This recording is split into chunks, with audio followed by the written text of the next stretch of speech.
Hi, dance friends, and welcome to the Dance Edit podcast. I'm editor and producer Margaret Fuhrer here with another interview episode for you all. This week, we are very excited to have two leaders of Dance Data Project on the pod. Dance Data Project is using data as a weapon, and a very effective one, in the fight against gender inequity in dance, particularly ballet. Elizabeth Yntema, aka Liza, is the organization's president and founder, a lawyer and philanthropist, and longtime champion of gender equality. Rebecca Ferrell, aka Becky, is its research lead and programming consultant, in addition to being a PhD candidate in arts administration. Over the past few years, DDP has published a slew of research reports looking at everything from the gender makeup of ballet company leadership to the number of female choreographers in ballet season programming. It recently widened its scope to include contemporary and modern dance companies, and as you'll hear, is hoping to expand even further in that direction.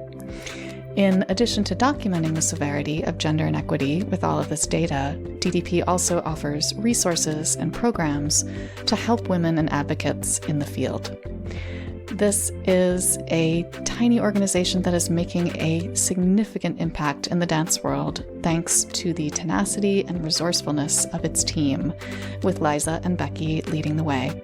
And they have just launched several new initiatives that we're eager for you to hear about. So here are Liza and Becky.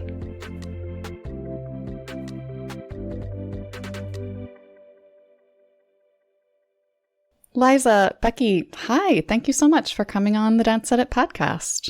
Yay! Thank you so much, Margaret. We're both, I think, really excited to be here and talk about the work we're doing. Absolutely. Thanks for having us. Actually, I love when we have this problem, quote unquote problem, but since we have multiple female voices on the pod today, would you mind each briefly saying hello and then your name so listeners can put names to voices? Hi, everyone. I am Rebecca Ferrell, and so happy to be here today. I am the research lead and programming consultant for Dance Data Project. Yay, we're so lucky to have her. Hi, folks. It's Elizabeth Liza Yntema. I am the president and founder of Dance Data Project. You know, I often start these interviews by noting, like, oh, we have so much to talk about. But in your case, saying that actually feels inadequate. Dance Data Project is doing so much right now. And I'm really eager to discuss all of the various projects that you have going on. But I wanted to start first with a couple of bigger picture questions. So the first one is, it seems like there's relatively little data collection and sort of metrics-based analysis happening in the dance field. Why does dance need more data? What does it give us the power to do? Yeah, so it's vital to have metrics-based data to really clearly outline issues of equity and transparency, especially in the ballet field, which is what we're focused on. There are things that are talked about, but it's important to have concrete numbers that can be referenced and utilized to change gender imbalance in the dance sector. It's really easy for someone to kind of say off the cuff that ballet companies with the largest budgets program the least amount of women, or that women get paid significantly less than male counterparts. It's pretty easy to kind of brush that off, but when you have the data to back it up, people really start to listen, and that's where we're seeing the change happen. This is a massive question that I know will be answered in more detail as we talk specifically about the projects you're working on, but to sort of give an overview, what are Dance Data Project's central goals? What are the key issues that it's working to address? And Becky, you've already started getting into that with your previous answer. So Margaret, I'll take that one. So I started Dance Data Project because I didn't see opportunities for women in leadership, whether that's choreographic, artistic, or executive positions. And I was really startled. I did a ton of research before going ahead and founding DDP, that we are the only organization focused on serving the needs of the overwhelming majority of the dance workforce, which is female and is underpaid or very frequently unpaid. So that can be documenting the gender pay gap between men and women, or how few of the classically based companies are commissioning women, particularly for those super lucrative full evening works. But we are also an extremely practical organization. And so my goal initially was to identify and document the problem of lack of female leadership and opportunities. But then what do you do about it? And how do you fix that? So we're focusing on providing solutions. And that can be as simple as the banner headline that runs across our homepage that organizes upcoming grant scholarships and fellowships for extremely busy women in the field, or men if they want to go to our website. But we're also focusing on the culture at ballet companies and trying to improve it, which goes back to my background as a management labor attorney. Before we started recording, Liza, you were talking about how the expertise of Becky and of other team members has become so critical to the work and to the mission of Dance Data Project, and how you've sort of become an incubator for just great female talent. Did you want to talk a little more about that? So the organization has expanded in ways that I had never anticipated. And one of the great joys has been my team. I have the best, the most talented team in the world. Everybody's got other jobs. A lot of folks are volunteering part of their time. If you look at our board and our advisory council, an extraordinary array of talents. One of our board members is the MD, PhD in statistics candidate. We have MBAs, we have attorneys, but we're also hiring and giving real work to high school aged interns. And boy, are they spectacular. And I'll let Becky talk a little bit about that. Yeah, it's really great to be able to work with so many young female researchers. That was something that really drew me to DVP. I know Liza and I got to meet during my time at Dance USA. And then as I started my PhD journey, I remember jumping on a Zoom with her, being like, hi, can we talk about data? Can we just nerd out for a minute? And then started to hear about all of the new upcoming things. It's very exciting to be able to be part of that.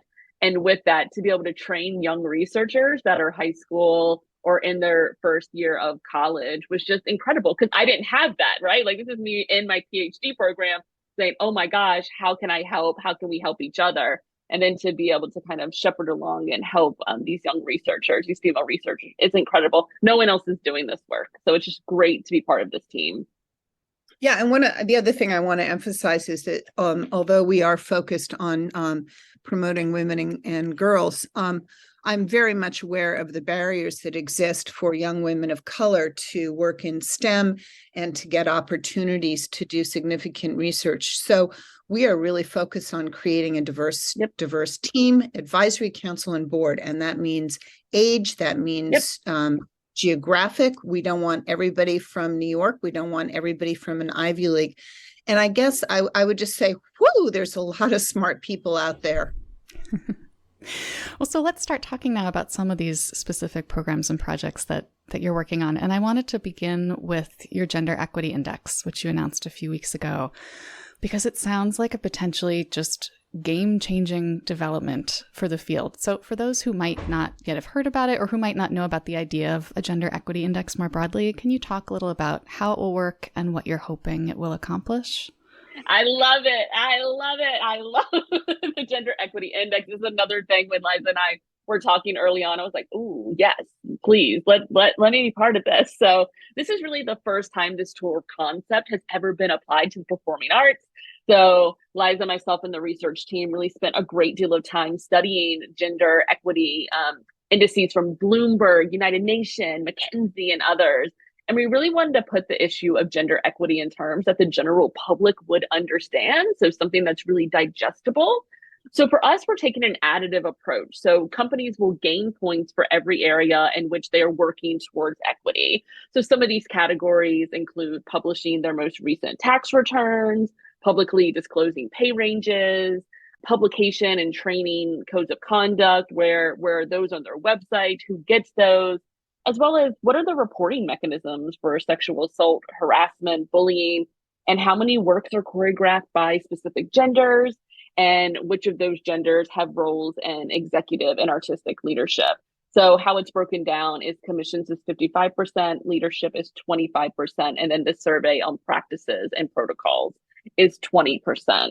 Something that was really important to us is, we want to wake up the stakeholders. So we're talking about audiences, board of directors, foundations, journalists. We really want people to know that even though this is a female-dominated field, it is still the men who tend to hold the title, prestigious, higher paying positions.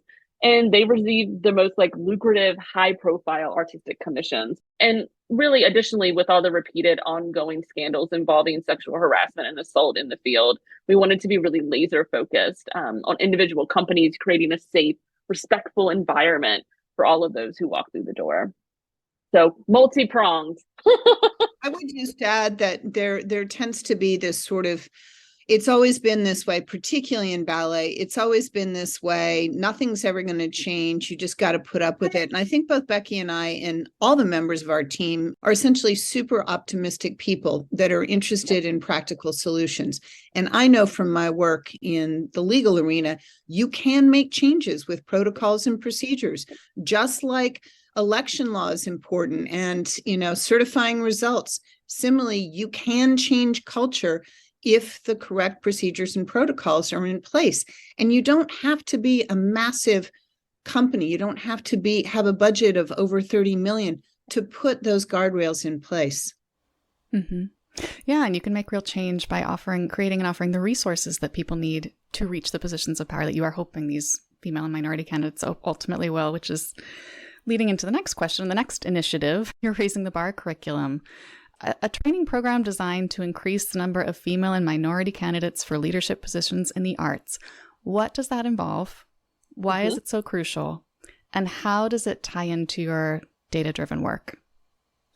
Go, Becky. Woohoo! Okay, I'm like such a big fan of raising the bar. It's, again, one of those initiatives I was like, yeah, can I work on this?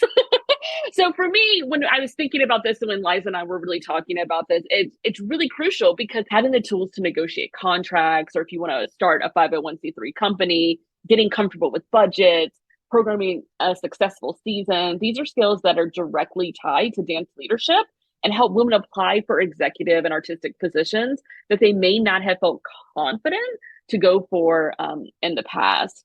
And the way it really ties into our data is because we want more women in these positions, right? Like we're seeing the lack of this, and we want to make sure that they're being able to interview for these jobs and getting these jobs. Our series is actually completely free and accessible on the DDP website. And each session is actually accompanied by a tangible resource.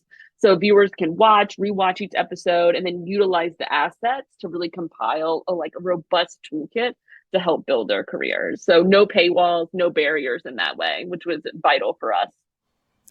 Listeners will have all those links for you in the show notes. And I would just add, by the way, that if there are any guys out there who want to be better applicants, why not take advantage of all these free resources that we have up on the website? We can talk a little bit more broadly about this, but Margaret, I think you see it from where you are, and Becky, you certainly know this. The field is changing. It's getting a lot more challenging, and it's not good enough just to be really good looking and point your feet well and have a big Instagram following. You really need to understand how to interact with board of directors, how to fundraise, what a budget, what a spreadsheet looks like. What do you do in the middle of a crisis? How do you prepare for it? How do you create a strategic plan that actually has impact? What does a really impactful community relations program, not just to check the box for the gala, look like? And I think everybody can benefit by training in those areas. Yeah. Any dance artist coming into an artistic leadership position, unless they've had previous administrative experience, they're going to be unprepared, essentially. That's why this kind of stuff is so important. Speaking of which, over the past few years, there's been just a remarkable amount of turnover in ballet company leadership, artistic directors, executive directors, top tier. So at the risk of asking an obvious question, and you've already started to answer this one too, why is the gender gap at that level an especially important problem to address? And have you seen meaningful progress start to happen on that front? How long do we have again? I know. It's all dissertation prompts. Yeah. I think this is why data is so important. And that's why I want Becky to really dig into the numbers a little bit with you. There have been some remarkable, earth-shattering, never thought I would see it, literally stood up and danced around my home office changes. So Tamara Rojo, Susan Jaffe, running two of the largest, most prestigious ballet companies in the United States. Never thought I would see the day. Brilliant choices. Also, can I just say, a proper search, not a casual behind the scenes anointing, which usually happens and then transitions it from one male artistic director to another. I think we're going to see real change with these two women who embody a lot of the qualities we were talking about. One has a PhD, the other's been a dean. I mean, it's a new day.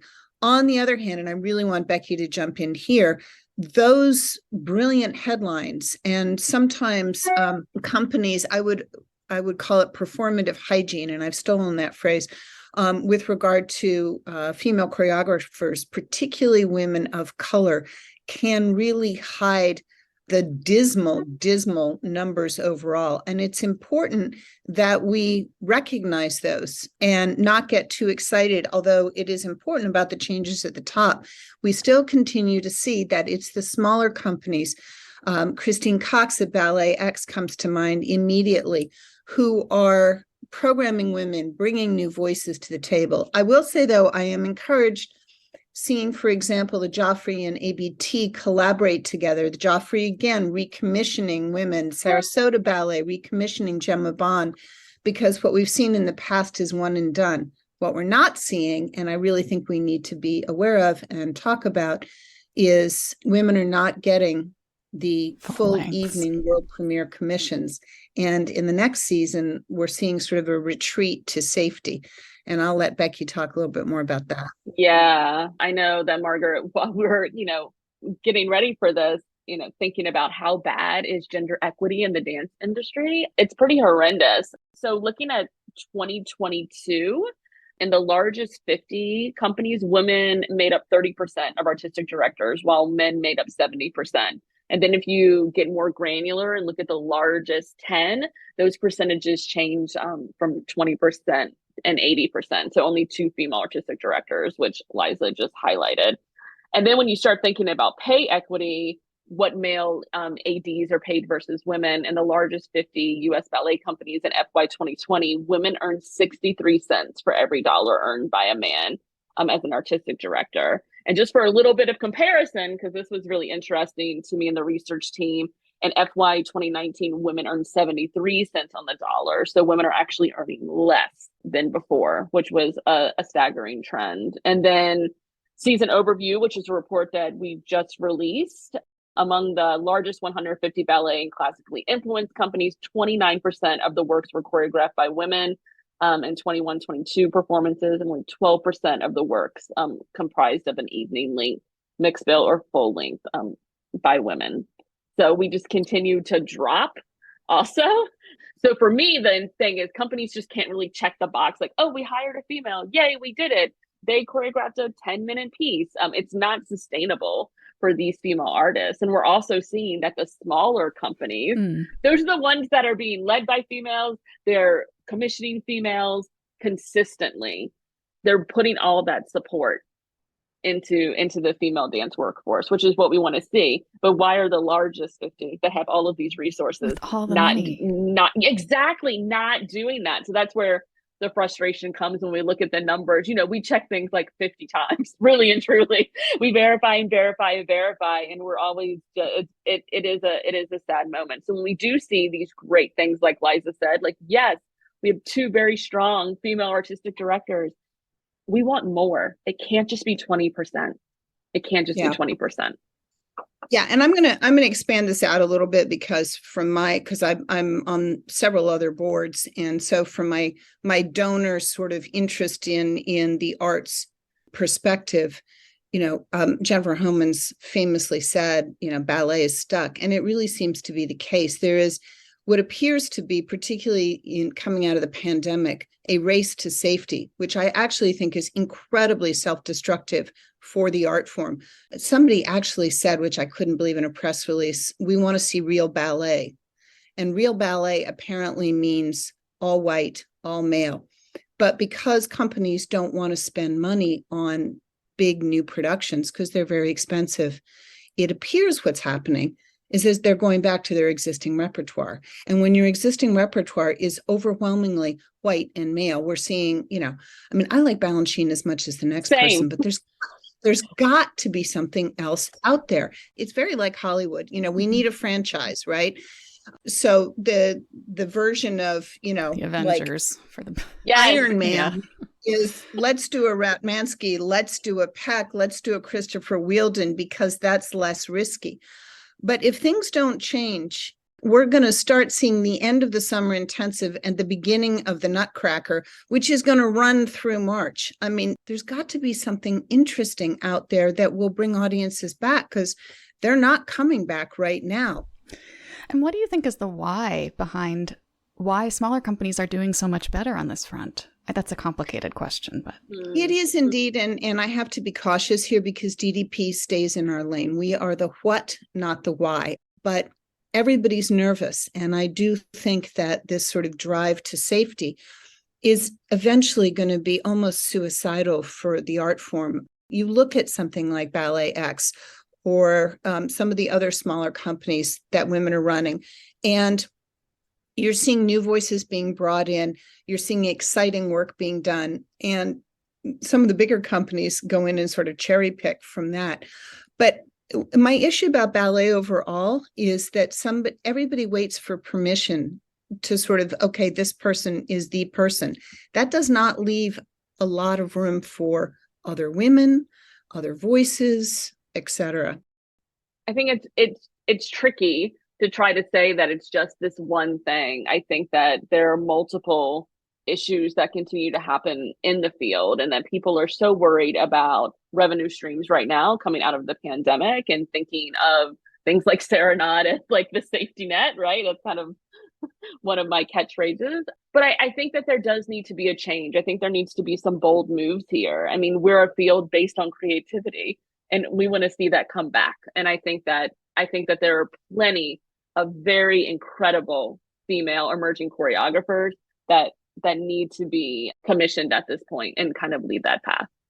Yeah, one thing that I sort of touched on it before, but I really feel strongly that the me, mine model, my Swan Lake, my Romeo and Juliet, my, whatever it is, that model needs to disappear. It's like all these artistic directors attain respectability by putting their stamp on something like, I did this. We are starting to see more collaboration, but I think for the art form and just fiscally for people to survive, things have gotten so expensive. They're going to have to start collaborating with other companies. I'm really surprised this hasn't happened more, actually. The other thing I'd observe overall, and this is just sort of a meta-analysis, is that very often artistic directors are chosen for their star power or for whom they know. And what you don't see them is really focusing on the community in which they exist. So you look at Tony Pimble at Eugene, you look at Victoria Morgan at Cincinnati, who's retiring, but I'm seeing the same commitment from Jody Gates. You see, Paul Vasterling in Nashville, folks who actually try and get to know their community and commit to it, I think are going to be much more successful than the museum directors, the opera directors who are trying to impress their colleagues in London or Berlin. But that's a very different mindset. And again, that goes back to a different kind of training, right? Mm-hmm. Yeah, building local roots is so important.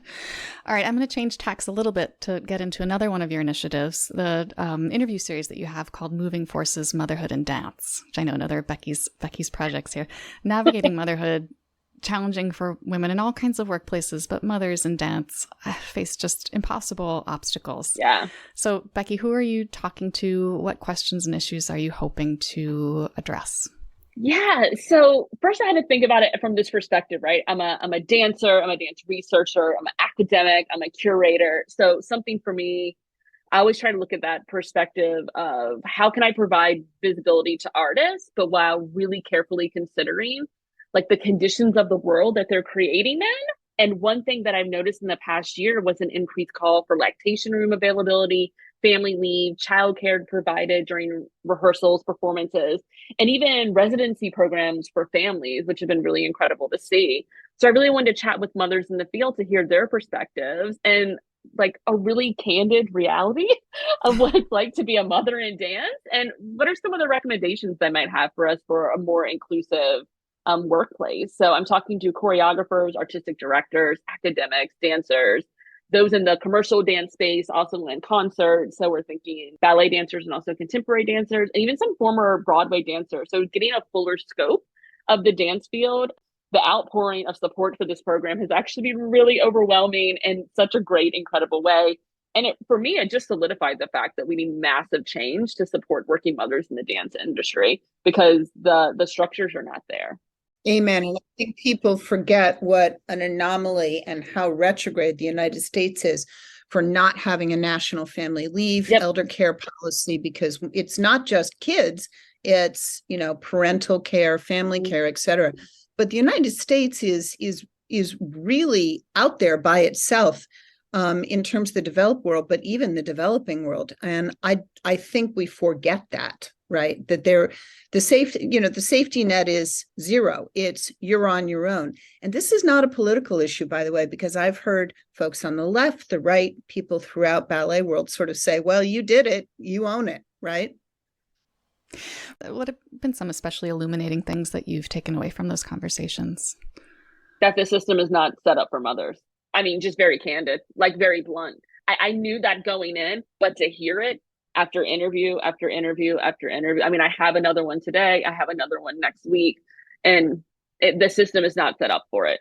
It isn't. I mean, having a lactation room, great. But what about when I'm in rehearsal? What about if my babysitter gets sick? Does that mean I can't go on tour? Does that mean I can't make it to rehearsal? Does that mean my understudy steps? There's so many variables that the structure is not made for mothers.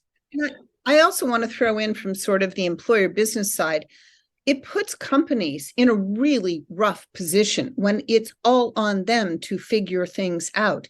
In other countries, there is affordable neighborhood, available daycare where people are compensated for taking care of your child. Ditto your elder. In the United States, it's all on the employer. And of course, with declining audiences and coming out of the pandemic, I understand why they're nervous, right? And they're looking to their colleagues, what are you doing? But I wish we could get over this, how much do we have to do mentality, rather into let's get creative together. But that means partnership with your staff and your dancers. Mm-hmm. Yeah. Yeah, gosh, themes throughout, just applying the same creativity to administrative and programming practices that we do on stage. Look what you just said. All of that everywhere. So, as you've launched all of these initiatives, you've also been releasing just a steady drumbeat of research reports, really an unbelievable amount of research. And you've referenced some of that already, but can you talk a little more about what's up next in your queue? I know for me, what's up next is, we've done so much in the ballet sector that the research has grown tremendously. So I think being able to expand upon our modern and contemporary company research is really important to us on the research team. So looking at maybe the largest 60 or the largest 75 modern and contemporary companies is something I think that we would like to do in the future. And also conduct a similar ADED salary data bite for the modern and contemporary companies, just making sure that we're being more expansive beyond ballet where we can. Mm-hmm. Yeah, quick reminder to anybody who's listening, I am mostly still funding Dance Data Project. There is not a lot of money out there for anything to do with women and girls. Mm-hmm. So, 1.6% of overall philanthropic funding goes to causes devoted to women and girls. Dance, by the way, is the least well-funded of performing arts generally. And I think that trickles down too. And we're one step away. So we're doing the research, which we then hope other folks will use. Yep. But that's why we're investing so heavily in artificial intelligence and looking at collaborations with universities to give students an opportunity to use some of their coding, computer programming skills, because I really prioritize paying my staff as well as I possibly can. But if we can automate some of this work, it's also a really good backstop to the work we're doing that's created by human beings. Mm-hmm. I don't know a better way to say that. There probably is a better way to say it. No, just efficient systems, I think, Liza. I think you nailed it, how are we looking at how we're collecting data? What's the most beneficial? How can we be most efficient? And how are we pushing out reports that can really change the field? Like Liza has said, that we've had people, take our data and say, hey, I need a salary change. They're being able to use it as ammunition. And that is really important to us as well. One of the things that we've started to do, by the way, is that we're just releasing today, and obviously this podcast is going to come out a little bit later, an artistic and executive director compensation report. We'd like to go deeper with that, but it's really important because not every company can perform analysis of similar sized companies, and that data exists, but it's not public. So I think it's important that all the stakeholders know how people are being paid, if there's been some extraordinary pay increases, which we've seen. And then, frankly, those companies that have bitten the bullet appropriately during the pandemic, and we see a C-suite level cut in pay, and good for them for absorbing a little bit of the blow of the horrific impact of the pandemic. But we want to give people the tools to advocate for themselves. And that means, again, that we're not putting up a paywall. We're not trying to make money off it. Correct. So if you're an artistic director or staff dancers at a company, you can look at our report now and see how your artistic director got paid, how your executive director got paid, and then the size of the budget overall in the industry. And we'd just like to keep going with that into modern and contemporary. If eventually we could, I'm interested in exploring the world of commercial dance, which is apparently the Wild West. Oh gosh, yes. Yeah, data collection there will be very useful and a big adventure. Yeah, and I love this idea of the research reports as not just like alarm bells, but also tools that can be used by these companies. Yeah. So I guess the biggest question, the one I'll close with, is how can we help you? Like when it comes to improving gender equity in the dance field, what are the most important actions that dance leaders and other members of the dance community can be taking, should be taking? I mean, for me, it really is, how are you supporting women? Like, we have to just keep supporting women in the field. And when we see these inequities, we have to call them out as they are. I think that's something that I love about DDP, is that we actually don't do the calling out. We just state the facts, right? Like, we're very transparent about it. And then how are people using that data to make the field more equitable? That's the huge one for me. And just keep supporting women. They can't just be a check mark for you. It can't just be, we've done our equity work for the year, we hired one female choreographer. It has to go deeper than that. You have to be looking at every facet of your organization and see where those inequities lie. Yeah, I guess I'm going to start with a thank you to all of dance media. You all have been spectacular in terms of profiling and platforming our work. Overall, I think we're all on the same team here. We're all trying to make the art form better, more sustainable, more interesting. And I think it requires some coaxing over time. I also have been in these boardrooms, and they're full of very, very smart people who somehow, when they join a performing arts board, particularly in dance, seem to turn their brains off. It's not okay just to show up at the gala, raise a ton of money, and then hand it over and not ask any questions. I think board members, I think community members, I'm thinking in particular San Francisco Ballet's community and how they really were the impetus for change. It is possible to affect change as an audience member, as a donor, as a member of the board. I think using our statistics, if you're a company, that would be great. Also, send people to our website. And if Melinda Gates or McKinsey Scott is out there, we operate on a tiny budget. You can change the world if you really work hard at being efficient. And also if you have the best team in the world.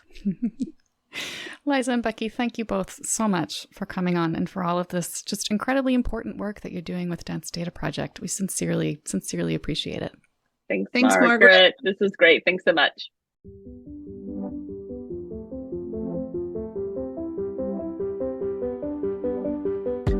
One more big thanks to Liza and Becky. Please do visit dancedataproject.com, where you can find all of DDP's research, as well as information about its current projects and initiatives. And in the show notes, we have direct links to pages about the Raising the Bar curriculum, the Gender Equity Index, and the Moving Forces Motherhood and Dance series that you heard us talk about. Thanks to all of you for listening. We'll be back next Thursday with a headline rundown episode recapping all the top dance news stories. Until then, keep learning, keep advocating, and keep dancing.